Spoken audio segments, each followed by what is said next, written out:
ذی الحجہ کے جو شروع کے 10 دن ہیں نا، عید الاضحیٰ تک جو 10 راتیں ہیں، 10 راتیں، جس رات ذی الحجہ کا چاند نظر آئے گا وہ پہلی رات ہو جائے گی، اور 10ویں رات بنے گی عید کی رات، 10 ذی الحجہ کی رات، عید کی رات۔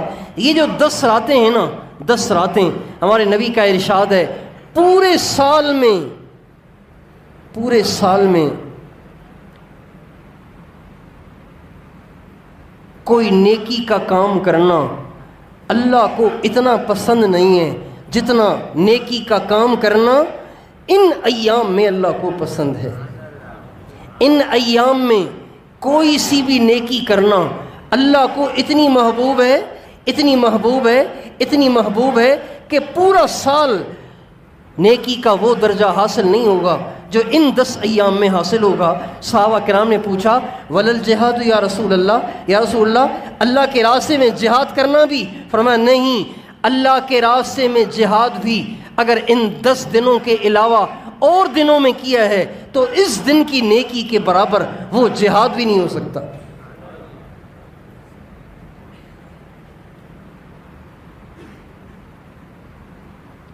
یہ 10 دن جنت بنانے کے دن ہیں، یہ 10 دن اللہ کو راضی کرنے کے دن ہیں، یہ 10 دن اللہ اور اس کے نبی کے قریب ہونے کے دن ہیں۔ لہٰذا ان ایام میں ہمیں اس کی کوشش کرنی ہے کہ زیادہ سے زیادہ قرآن پڑھیں، نفل پڑھیں، درود پڑھیں، اللہ کو راضی کرنے والے کام کریں، صدقہ خیرات کریں۔ اللہ توفیق دے ان 10 دنوں میں ایک سے روزہ اللہ کے راستے میں لگائیں۔ ان 10 دنوں میں جو آپ 3 دن لگائیں گے سارا سال وہ اجر آپ کو نہیں ملے گا جو ان ایام میں لگانے پر ملے گا۔ کون کون ان 10 ایام میں ایک سے روزہ لگائیں گے؟ ماشاءاللہ، سارا سال یہ اجر نہیں ملے گا، سارا سال نہیں ملے گا، اگلے سال پتہ نہیں کسی کو یہ عشرہ ملتا ہے یا نہیں ملتا۔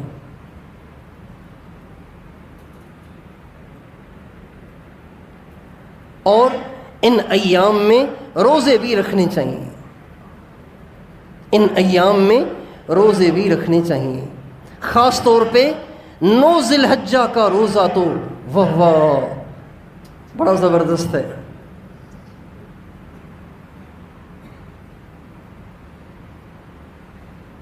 اگلے سال کے گناہ بھی معاف، پچھلے سال کے گناہ بھی معاف 9 ذی الحجہ کے روزے کے۔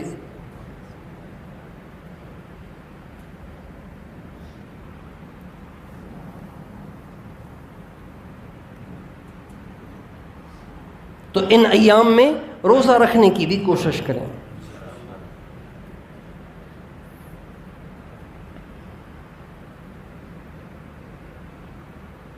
اور جب ذی الحجہ کا چاند نظر آ جائے تو پھر اپنے بال اور ناخن نہیں کاٹنے چاہیے عید الاضحیٰ تک، خاص طور پر جو لوگ قربانی کریں گے ان کو نہیں کاٹنے چاہیے۔ اور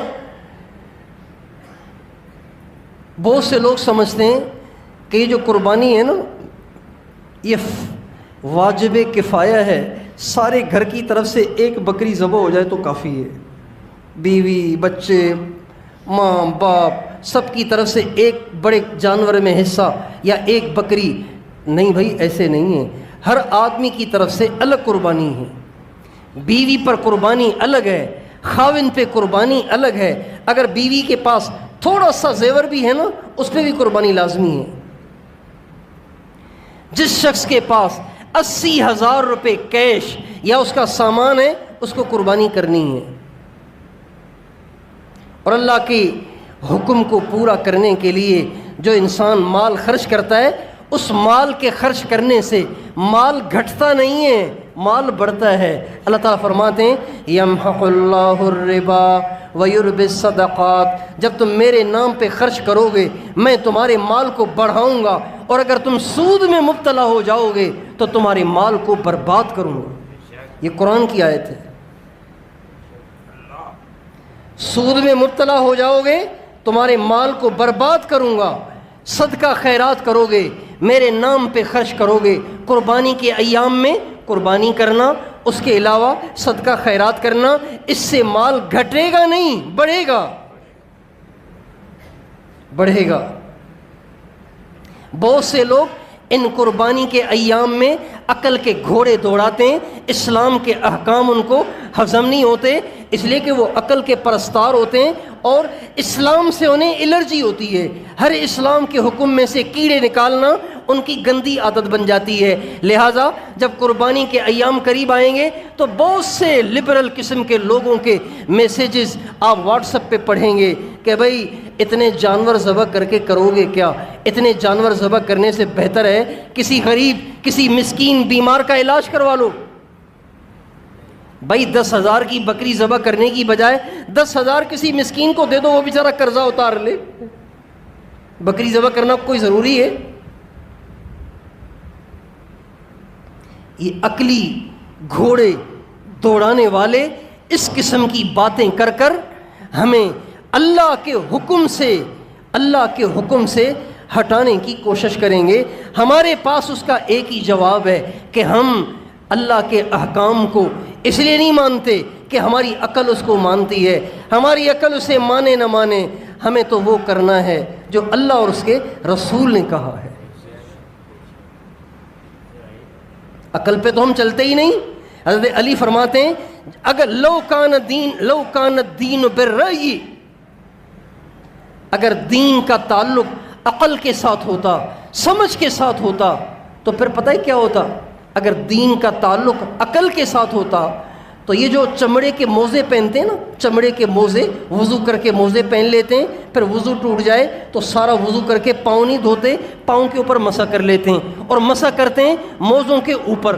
تو حضرت علی فرماتے ہیں اگر دین کا تعلق عقل کے ساتھ ہوتا تو موزے کے اوپر نہیں، موزے کے نیچے مسح ہونا چاہیے، اس لیے کہ میلا حصہ تو نیچے کا ہوتا ہے، اوپر کا تھوڑی ہوتا ہے۔ بھئی جب آدمی موزے پہن کے چلتا ہے تو نیچے کا حصہ میلا ہوتا ہے کہ اوپر کا؟ نیچے کا۔ تو اگر عقل سے دین کا تعلق عقل کے ساتھ ہوتا، دین کا دار و مدار عقل پہ ہوتا تو نیچے سے مسح کرنا چاہیے نا۔ مٹی تو نیچے لگی ہے، اوپر تو لگی نہیں، لیکن اوپر مسح کرنا یہ اس بات کی دلیل ہے کہ ہم عقل کے پرستار نہیں ہیں، ہم تو اللہ کے پرستار ہیں۔ خون نکلا ہے ٹانگ سے اور وضو میں دھو رہے منہ، تو عقل تو یہاں بھی کام نہیں کر رہی۔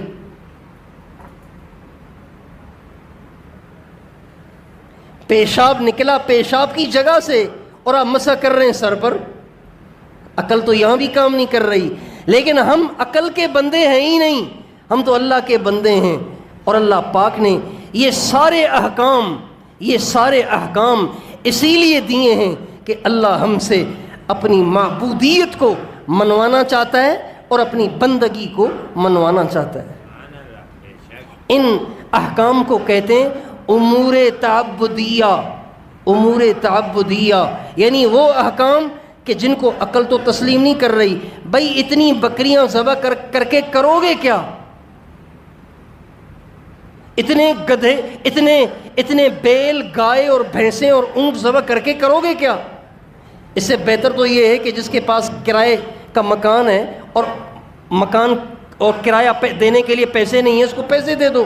عقل تو یہ کہہ رہی ہے، لیکن ہمارے نبی نے فرمایا ان 3 ایام میں، یہ جو بقرہ عید کے 3 دن ہیں، ہمارے نبی نے فرمایا ان 3 دن میں خون بہانے سے بڑی نیکی کوئی ہے ہی نہیں۔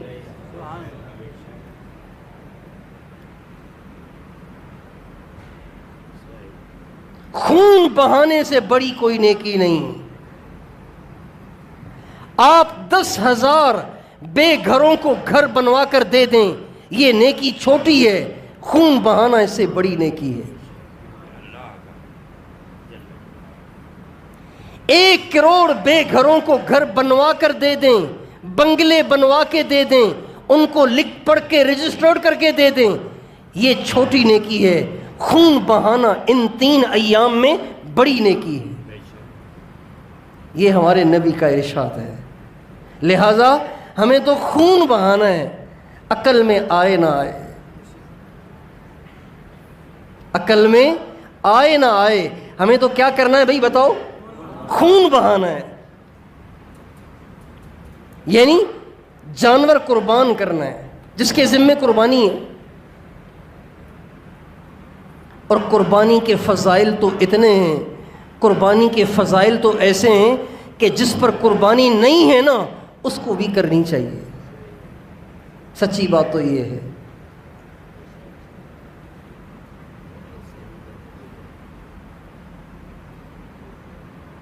ہمارے نبی کا ارشاد ہے، اللہ جو جانور اللہ کے نام پہ قربانی کے ایام میں قربان کیا جائے گا، اس کے جسم پہ جتنے بال ہیں نا، ہر بال کے عوض ایک نیکی ملے گی۔ صحابہ نے کہا فصوف یا رسول اللہ، یا رسول اللہ اگر اون والا جانور ذبح کیا جائے تو؟ چونکہ بکری کے جسم پہ بال تھوڑے ہوتے ہیں، اور جو جانور اون والا ہو جیسے مینڈھا ہے تو مینڈھے کے جسم پہ اون ہے اور اس میں بالوں کی تعداد زیادہ ہے۔ آپ نے فرمایا جس کے جسم پہ اون ہے اس کو بھی ہر بال کے برابر ایک نیکی ملے گی۔ کتنی نیکیاں ملیں گی؟ ایک بکری ذبح کرے گا، ایک مینڈھا اور دمبا ذبح کرے گا، ایک گائے اور بیل ذبح کرے گا، ایک بھینس ذبح کرے گا، ایک اونٹ ذبح کرے گا، کتنی نیکیاں پائے گا؟ کوئی گنتی کر سکتا ہے کسی بکری کے بالوں کی؟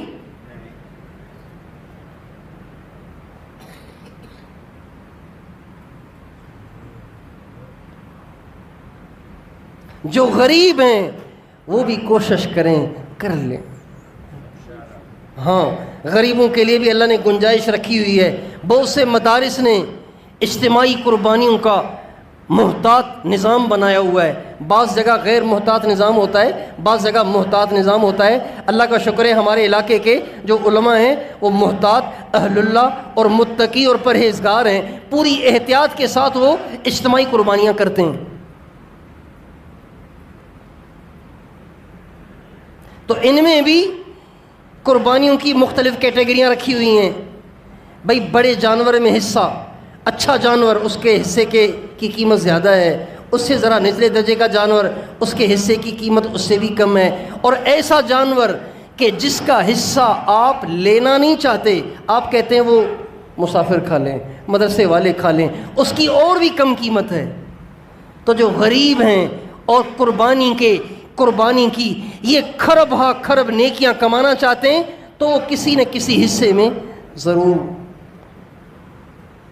حصہ ڈال لیں تاکہ اس نیکی سے محروم نہ رہیں۔ اللہ تعالیٰ کے فضل سے ہمارے بعض جاننے والے ایسے ہیں کہ جن پر قربانی لازم نہیں ہے، غریب ہیں، قربانی لازمی نہیں ہے، لیکن وہ ہر سال قربانی کرتے ہیں، ہر سال قربانی کرتے ہیں۔ جب ان سے پوچھا گیا تو کہنے لگے اپنی طرف سے تو قربانی کرنا میرے اوپر لازم نہیں ہے، لیکن میں ہر سال قربانی کرتا ضرور ہوں۔ تو کیوں؟ کہ بھئی حضور کی طرف سے کرتا ہوں۔ کس کی طرف سے کرتا ہوں؟ حضور کی طرف سے کرتا ہوں، چونکہ حضور نے علیہ الصلاۃ والسلام نے حجۃ الوداع کے موقع پر جب قربانیاں کی تھیں تو 2 جانور ذبح کرتے ہوئے آپ نے فرمایا تھا، اے اللہ یہ جانور تو اپنی طرف سے ہوئے، یہ جانور میں اپنی امت کی طرف سے ذبح کرتا ہوں۔ ہمارے نبی نے ہماری طرف سے جانور ذبح کیا ہے۔ اب جو مسلمان ساری زندگی قربانی نہ کر سکا، گنجائش ہی نہیں، وہ بھی کل قیامت کے دن قربانی والے اجر سے محروم نہیں ہوگا، اس لیے کہ حضور نے تو کی ہے نا۔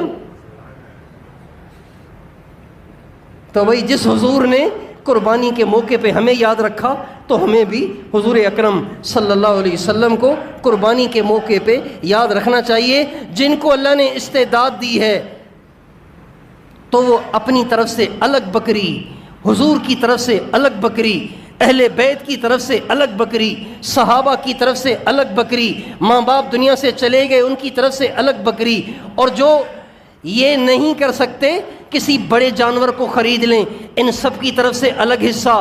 جو یہ نہیں کر سکتے تو کم از کم 2 کر لیں، ایک آپ علیہ السلام کی طرف سے، ایک اہل بیت صحابہ ماں باپ سب کی طرف سے۔ اپنی طرف سے تو کرنی ہے، جس کے اوپر لازم ہے اس کو تو کرنی ہے۔ تو بھائی کیا خیال ہے، آپ علیہ السلام کی طرف سے قربانی کی کون کون کوشش کرے گا؟ اللہ سے دعا کریں، یا اللہ میں بھی تیرے حضور کی خدمت میں اپنی قربانی کا نذرانہ پیش کرنا چاہتا ہوں، میری جیب کے حال کا تجھے پتہ ہے، تیرے خزانوں میں کمی نہیں ہے، کوئی ایسا کرم کر دے کہ میں بھی حضور کی خدمت میں یہ نذرانہ پیش کرنے کی سعادت حاصل کر سکوں۔ اللہ سے مانگیں اس کو، اللہ بڑا قادر ہے، اللہ ضرور کر دیتا ہے۔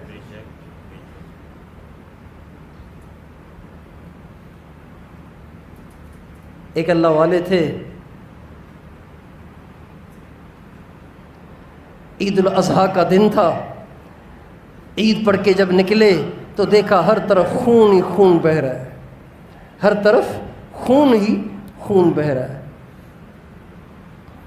جانور ذبح کر رہے تھے لوگ، تو آسمان کی طرف نگاہ اٹھا کے کہنے لگے، اے اللہ، اے اللہ، کوئی بکری کو ذبح کر کے آج تیرا قرب حاصل کر رہا ہے، کوئی دمبے کو ذبح کر کے آج تیرا قرب حاصل کر رہا ہے، کوئی گائے بیل کو ذبح کر کے آج تیرا قرب حاصل کر رہا ہے، اے اللہ کوئی اونٹ کو نہر کر کے آج تیرا قرب حاصل کر رہا ہے، اے اللہ میرے حال کا تجھے پتہ ہے، میرے پاس اپنی گردن اپنی جان کے سوا کچھ نہیں ہے، یہ کہہ کر دھڑام سے گرے اور فوت ہو گئے،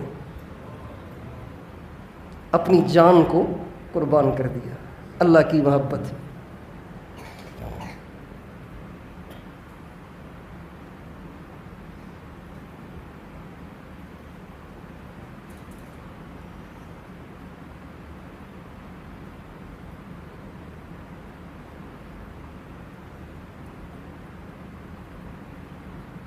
اور عید الاضحیٰ کے دن جب جانور ذبح ہوں تو ان کو ذبح ہوتے وقت دیکھ کے یہ ضرور سوچیں کہ یا اللہ تیرے ایک حکم پہ ان جانوروں نے اپنی گردنیں کسائیوں کے حوالے کر دیں، میں تو تیری 5 وقت نماز بھی نہ نبھا سکا، مجھے معاف کر دے۔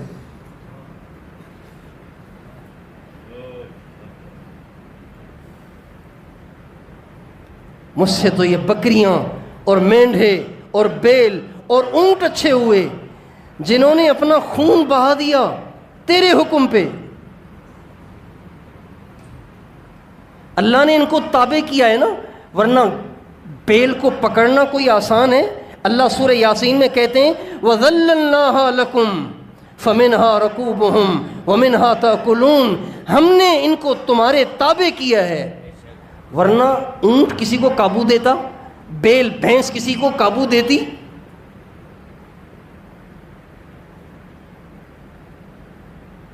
اللہ کا حکم ہے، ذبح ہو گئے۔ اور پھر ان جانوروں کی گردنوں سے خون کے فوارے چھوٹتے دیکھ کر اپنے آپ کو ملامت کر کے اللہ کی اطاعت والی زندگی کا عزم اور نیت کریں۔ عید الاضحیٰ والے دن کہہ رہا ہوں، جب جانوروں کے گردنوں سے، ان کے گلوں سے، ان کے نرخرے سے خون کے فوارے چھوٹ رہے ہوں، تو اس دن اپنے نفس، اپنی ذات کو ملامت کر کے اللہ کی اطاعت میں زندگی گزارنے کا عزم کریں کہ ارے ان جانوروں نے تو گردنیں کٹوا دیں اور اپنے آپ کو ذبح کروا دیا اللہ کے ایک حکم پر، اور تجھ سے 5 وقت کی نماز بھی نہ ہو سکی، تو ان جانوروں سے بھی گیا گزرا ہوا۔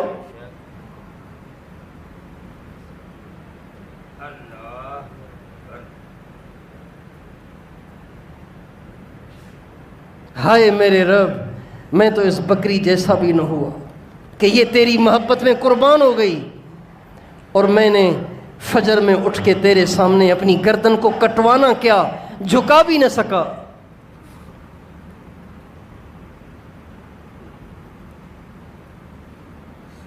تیار ہیں انشاءاللہ؟ اللہ تعالیٰ مجھے اور آپ کو توفیق